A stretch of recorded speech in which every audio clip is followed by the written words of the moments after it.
Avropadan ilk əslaməyəz dostlar, mən Seyfəddin. Bu videomuzda Dərlan qardaşımızın bir şərhini cavablayacağıq. Şərhində bildirib ki, qardaş, necə iş tapaq Polşadan, hara ilə maraqlanan, xərcləri nələr olur? İlk növbədə siz Polşada bir iş tapmalısınız, özünüzə uyğun. Bunun da 3 ən populyar üsulu var. Birincisi, iş elanlarıdır Polşanın. İkincisi, Azərbaycanda olan müəyyən bir agentstvalardır ki, bu işlə maraqlanır. Üçüncüsü isə, əgər Polşada yaxınınız, dostunuz, tanışınız, yəni bildiyiniz bir adam varsa, yəni onun əli ilə gəlməkdir ki, mənim də ən məsləhət gördüyüm üsul budur. Niyə? Çünki birinci üsul biraz sancılı bir məsələdir. Çünki sayt polyak dilindədir və müəyyən elanlar da var ki, yəni orada həmin işi götürməyiniz bir qədər çətin məsələdir. Niyə? Çünki bunun tonla səbəbi var. Bunu izah eləməyə istəsəm vaxt çatmaz. Agentstvalara da qaldıqda isə burada da çox ehtiyatlı olun. Çünki dələduzlar o qədərdir ki, Azərbaycanda olan 90% agentstvalarda dələduzdur, pulunuzu yeyir, axırda da heç bir iş görmürlər. Yəni olanda sizə olur.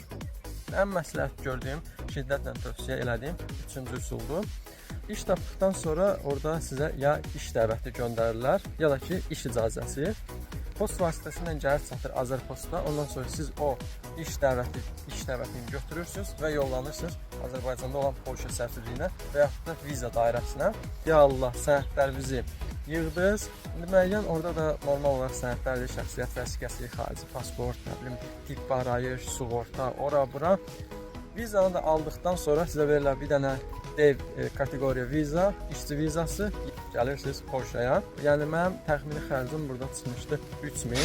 Yəni sizdə də aşağı yuxarı bir o qədər xərc çıxacaq. Bir məsələ var ki, Polşanın səfirliyində biraz o da problemli bir məsələdir. Sizin vizavıza cavab bir günə də çıxa bilər, bir ilə də çıxa bilər, ümumiyyətlə heç çıxmaya da bilər. Yəni bu biraz problemli məsələdir.